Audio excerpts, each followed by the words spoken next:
On this episode, Merschman Seeds is doing everything possible to practice social distancing and do our part in flattening the curve, but yet still getting the job done as agriculture is considered an essential industry to keep working. Shortly after filming, the stimulus package has passed through Congress and has some good news for farmers and the rest of the United States workforce. Ben explains the latest research from the University of Tennessee and Dr. Larry Steckel concerning Palmer amaranth resistance and dicamba. Hi, this is Joe Merschman. Welcome to Cup of Joe, episode number 35, season 2. Today we have our regulars, not necessarily physically here, but we have Turk and Tommy remotely, and then Ben's across the table from us, from me, and we're both healthy, so we feel comfortable doing this. And a lot of things going on this week in America, a lot of things going on in ag, and we want to bring you up to date from our perspective, and as we share this is something that's going to be, we're actually making history every day, and I think a lot of good's going to come out of this coronavirus and our supply channels and agriculture in general. So I'd just like to also tell you that Merschman Seeds, we are doing our very, very best to follow all the guidelines put out by the government for social distancing. Our truck drivers are being diligent when they're out and to not make contact with customers. We used to tell them shake their hand after they make a delivery. Well, we're told them you can't do that now. The warehouse folks are staying separate from us in the office, and we're doing everything possible to have the least amount of contact so that we can stay on the job and make sure that we're getting that seed shipped to you. And we're still on target for delivering seed. Right now, we've asked our salespeople to make sure every order is exactly right. It's very critical that our dealers make sure they review their orders right now, because make sure we got the Saltro if they need Saltro, make sure it's in the right package size, whether it be a box or a bulk bag or a small bag, so that as we run these soybeans for the last time, that we get everything 100% right. Because here at Merschman Seeds, we cannot ship you the wrong product. We can ship you the wrong product if it wasn't ordered correctly, but we cannot ship it. With our barcode system and our inventory management system, we have a 99.9% accuracy rating, and that's because if the order's right, we will produce it right, we will ship it right. So things are going well at both plants, both down at Olmsted and also in West Point. We're right on schedule. We don't anticipate any problems having seed there before you plant. So no worries there, and we are doing everything possible to make sure our employees stay healthy and our customers. So no worries there. Let's start with Turk. Turk, you're at home right now. Tell us what are the things that you monitored this week? Obviously, the biggest news is trying to get this COVID-19 stimulus package through Congress and get it to the president's desk and get it signed. It's been a challenge for sure, but as of this taping, it has passed the Senate, and we're waiting for the House to take a vote, and it will remain to be seen how soon we can get it on the president's desk. But some good things in here for agriculture for sure. Obviously, the economy is sick right now, as well as a lot of folks in the U.S. But the stimulus package that they have right now, as it stands, is going to give $14 billion to the CCC to help, and some of that will go to MFP payments, and I would expect there to be MFP payments for corn in any new stimulus packages that they have as well. I'm pretty sure, or any new MFP payments that they do come up with.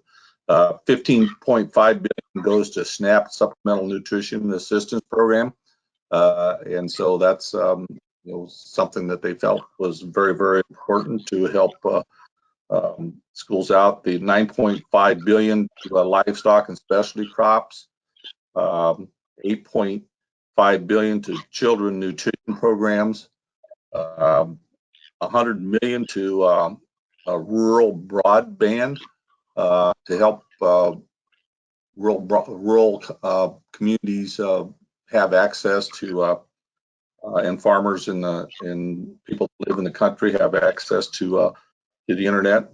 25 million to rural utilities, 33 million to food safety and transportation or inspection services, food safety and inspection services. 250 billion to direct cash assistance payments directly to Americans that are everybody is going to be having additional cost as we sit home and are less productive than we would have been. 350 billion to small business loans, 250 billion to unemployment benefits, 500 billion to distressed companies, 130 billion to hospitals to help pay for their extra costs associated with this virus and this shutdown of the economy. 150 billion to state governments to help them work through the issues that they're having and the extra costs that they're having as well. So a lot of money going to get pumped into this economy. So it remains seeing how fast that we can get it up and running again and get it jump started. It really depends on how fast some of this stuff gets turned loose. And I think the president alluded to that a little bit in some comments that he made yesterday. I think you got a little bit on that, Joe. Well, it seems to me that the President Trump is, he's a businessman and he understands, agriculture is a business and our whole country's a business, and he's really concerned, obviously, about the people and people getting sick. But he also realizes that there are parts of this country that we are. So far, we've had very little or no contact with the coronavirus. In other words, I know in our southeast Iowa, there's one confirmed case, and that's the county north of us. Nothing in our county, and we hope it stays that way. But it does look like they're going to try to open up this country in some fashion, in either parts or pieces or sections, and obviously continue what we've learned about social distancing and staying away from each other. There's all kinds of theories going out there. The fact that the dosage you receive may determine how sick you are and how long you're sick. In other words, because we're paying attention to each other, staying away from each other, if somebody is sick and we get just a whiff, we may not be sick very long. And if we stick around close contact with somebody that's really sick, we may be sick for much more severe. So there's a lot of theories, and they're coming up with some antidotes to help people get over it, with different that malaria medicine and some other things. So, the whole ingenuity of the world and this country is put on solving this task. And this is, in my opinion, is no different than when we made the declaration we were going to go to the moon in 9 years. We couldn't even launch a rocket when they made that declaration, and successfully. So, I never underestimate the ingenuity of this country and the scientists and the folks that, the common folks, doctors out there that figure things out on the front line. So I'm optimistic. And another reason why I'm optimistic is there's right now land. If a farmer owns his land, that is probably the only true asset out there that's not dropping in value. It's dropping virtually nothing compared to other stocks and bonds and other things and investments. And it looks like with all this money that you just talked about, Turk, all this money's coming into this economy, and I think there's going to be a lot of investors and whatnot looking at hard assets, and one of them's going to be farmland. So, the balance sheets of farmers are going to stay strong, and the dollar has dropped in value too, which makes our exports lower cost. The soybean market could be the highest it's been in the last 6 weeks after it closes this week. So, agriculture is still the place to be, as we've said all year. And I think the farmers are going to come out of this. And the demand in the grocery stores is incredible. And I think that's affecting. I was talking to one of my friends that raises cattle, and he says, the price has been moving up, and they're wanting your cattle. And he said before this all started, they were not excited about getting cattle to the slaughterhouse. So there's a lot of negative out there, but I think there's a huge amount of opportunities and some things that are really look good. I really enjoy watching Steve Brewer's podcast from the People's Company out of Des Moines. He's every last Tuesday and then next Tuesday he's bringing on some of these really, really smart folks talk about the what's going on. So I encourage farmers to go to the People's Company podcast, which will be coming up next Tuesday on their social media, to get a different perspective than what you're seeing on the news, and see the opportunities that we're going to be creating here. And the other thing too is I think for our country, I think we're going to see more things produced in this country, and we're not going to rely on these long distance supply lines. So I don't know. I don't like the situation we're in, but I know that in the end, a lot of good's going to come from it. I don't know about you, Joe, but people will continue to eat, and farmers will continue to produce food, and there is no shortage. And seems like I'm eating more than I was when I was coming to work at West Point, staying at home. I would have to second that motion. I agree with you. I just feel real bad for all the when somebody tells you have to close your business. I mean, that's a sad day, and I can understand why the government's out there to help them, and that makes sense. But agriculture is considered an essential industry, and we've been told we must work. So, and I don't think you have to tell a farmer that. He'd be out there anyhow. Tommy, I know the big winner by staying home has been your dogs, right? I mean, because they don't get to see you that often. So tell us a little bit. You're a dog lover. Tell us a little bit about the companions that you have helping you hold the fort down there. Yeah, Joe, I would say that the 4 dogs have been that I have been pretty happy. I think I'm with you, Turk, too. I've had about 4 breakfasts and 3 lunches. Then I got that one dinner at the end. So, but food has been the driver of a lot of things here with a lot of people, and getting everything taken care of as far as the grocery stores go. But farming's an amazing industry as far as they're going to be out there and they're going to produce no matter what, and no matter when, and no matter how. So it's a very stand true industry, and it's really exciting to be a part of it.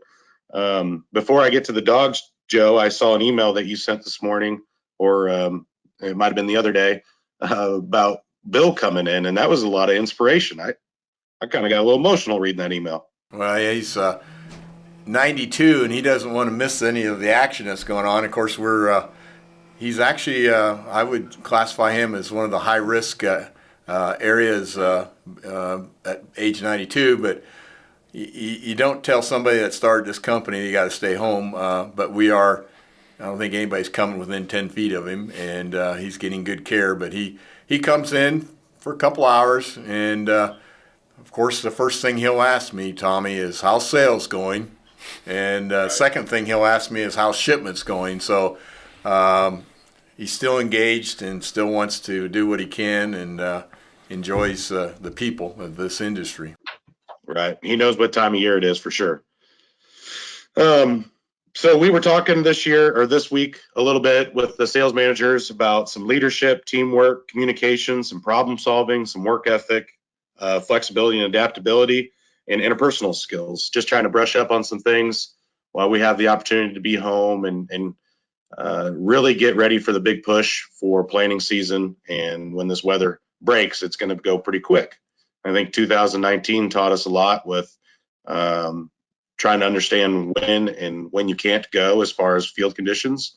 We all don't want to get stuck in the planting in late June like we did, and we do know with John Felt's weather forecast that June may be a little bit wet. So I think there's going to be a little bit of break here after these systems come through, and we're going to be able to really have a good hold on things with having our shipping completed, where we can really service in-season sales and really take a grasp on some of our customers and walk hand in hand with them in our when we do our planter visits. So I did want to I have a quote here that some of us have been talking about with those 7 things that I listed earlier, and it says, when everything is going wrong, it's really dark times, it's all an uphill battle, and things seem extremely difficult.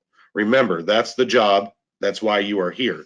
And that's a lot of why we've kind of discussed as area sales managers is, we're here through the thick and thin. We're here with the producer. We're here to service that farmer or that dealership to get what they need to get in timely fashion. So we don't have to worry about those late June rains if we have any preventive planning or anything like that go on. So we're trying to really keep everybody's heads up, spirits up. We don't get to see some of the face-to-face interaction that we live and breathe off of, but we've been making the best of it, dotting the I's and crossing the T's as far as every order, every shipment.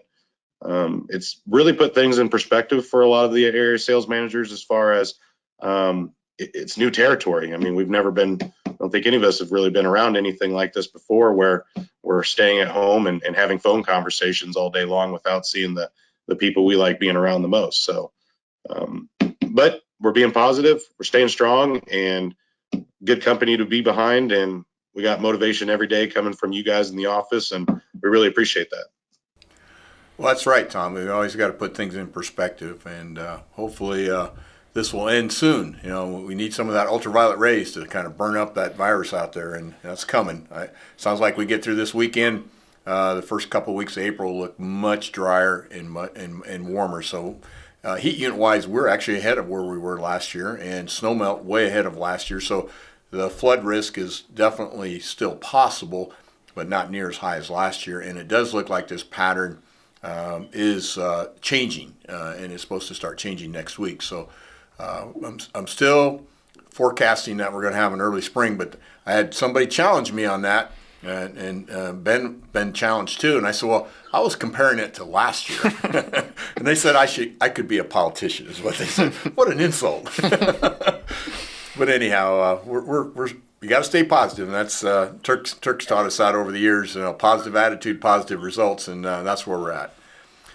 Ben, I know you've been working on a lot of projects. Tell us a little bit about what you got.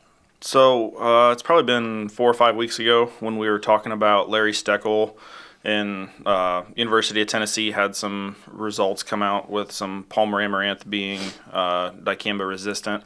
He had another batch of results come out on basically giving a lot more background behind his study and what he was looking at. So I kind of wanted to just jump through this here real quick. Basically what they had was 40 fields that they were struggling to control. They had 40 cases where they could not control Palmer amaranth with dicamba. Of those 40 fields, they collected seed off of 22. Of those 22 fields, they had enough seed to do the amount of testing that they needed, so they ended up with 12 out of the 22 fields. And I'm going to let you guys know just a little bit about what they found from those 12 fields. So they did 3 different testings. They did a half-pound rate, which is the full rate, so that's a one-time Of dicamba. of dicamba. They did testing on third rate and then a 1/100th of a rate. And on 75% of the testing that they did, they had very good control, which falls into about 97%. That is good. That is positive. That's what we look for, but we're a little bit concerned about what happened on the second 25%. Or the last 25% of the fields that they were looking at. On the 25% of the fields that were rated below 97%, they were getting 80% control of the weeds, and that is very concerning at a full rate. So when they started backing those rates down to the third of a rate and a 1/100th of a rate, they were seeing anywhere control running anywhere from 8 to 42% control. So what Steckel's getting at when he's talking about this is that they can't confirm this 25% resistance, but they can definitely tell that there is the Palmer amaranth is rapidly adapting to the dicamba chemical, and they're losing control with what they have. Well, that makes sense. I mean, if you keep doing the same thing over and over again, you're going to just keep making that selection process. And Palmer amaranth, which is the kind of the super weed compared to water hemp, its cousin or sister or whatever you want to call it, definitely related. But what that's telling me is that farmers better be very careful if they're doing the same thing over and over again. They need to mix things up, need to get some liberty into that system somehow, and definitely pay attention to the pre's and get multiple modes of action going. Right. And where he was saying, in greenhouse testing, they typically have 2 to 4 times the amount of control as what we have in field situations, because in field situations, we have a lot of variables that we deal with.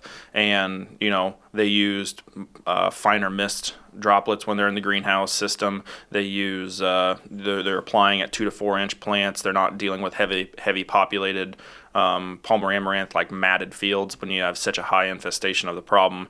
So the final statement that what his final thoughts were is that there's enough evidence for me to have an informed growers that dicamba will likely not provide consistent control of Palmer amaranth in those fields where we are starting to see skips. And a lot of those growers have signaled that they were going to try to control the issue with planting corn in those fields for the next couple of years to try to lower the seed bank. Yep. Use the different modes of action and work at it. It makes sense.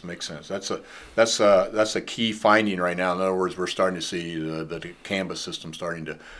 If you just rely on dicamba as your main weed control system for these driver weeds, there could be some cracks in that system, which as expected. I mean, it's going to be true of any herbicide. It's not just dicamba, but if you just keep doing the same thing happened to Roundup. So the selection process is starting, and it's going faster than we thought.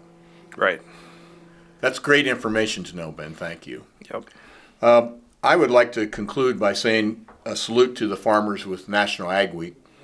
And, I know that we're in uncharted waters right now, but there's one certainty, and that's agriculture. The American farmer can produce, and the American farmer will not let us down. And so this is the week to thank a farmer for being able to go to the store. And, there might be a short-term shortage, but they know there's more in the warehouse and it's coming. So it's all been logistics. It hadn't been a food shortage. It's just been that the demand has been strong, so that's good. So we appreciate the farmer and salute him during him and her during National Ag Week. I'd like to conclude with a couple ag jokes this week, since it's National Ag Week, for the Corny Joke segment. This one here is, did you hear about the wooden tractor? Did you hear about the wooden tractor? It had wooden wheels, it had a wooden engine, and it had a wooden transmission, and it wouldn't work. Now this one here, more to the farmer, okay? Why did the farmer win an award? Of course, this week being National Ag Week, why did the farmer win an award? He was outstanding in his field. Well, hopefully that will get you to next week. And again, as always, thank you for your business. Don't worry, we'll get through this. We're going to be there for you when you need seed. In fact, right now we'll be getting ready to send out a note today just to talk to you about which products we'll have in season in good supply ready to ship to you, so that we can be ready for your in-season needs, and we will be in a good position to take care of in-season needs. And we thank you again for watching, and we'll see you next week. Take care.